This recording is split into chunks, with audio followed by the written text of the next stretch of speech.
Tell me something. Why Jamaicans call fish soup fish tea?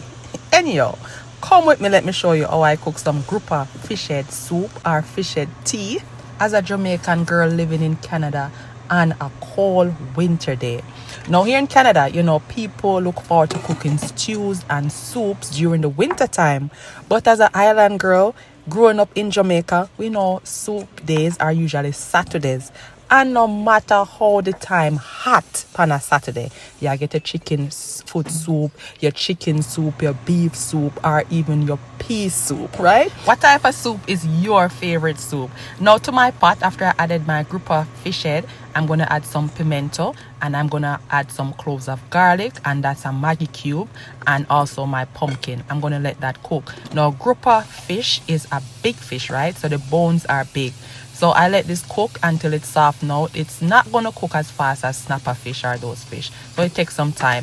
And once it's cooked, then I take out the bones because the bones are usually big. You see how they're big? Then I let the pumpkin cook, and I usually try to mash out the pumpkin as you go. Now that's what I'm adding: my carrot, my chocha, my cocoa. I cut them up small, smaller pieces, and then I add them. Let it cook while I need my dumpling, my spinners, and I'm gonna add this to it after a while. Now let me know, what else do you add to your soup, your fish tea? And by the way, do you call it soup or do you call it fish tea? Because to me at this point it is a soup. Right? Now I'm gonna also season it with some thyme. You see my fresh spring of thyme there. I had that red pepper, that pepper the hot. So this soup was so spicy.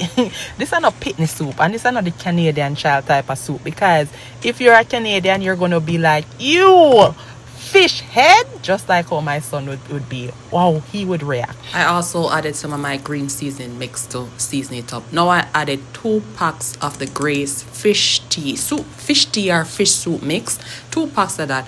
I don't like too much noodles in my soup, so I just added a little bit of the noodle. So I strain it with some water to make it easier so that a lot of the noodles don't go into the soup. So I control how much I put in it. And look how my soup come together nicely.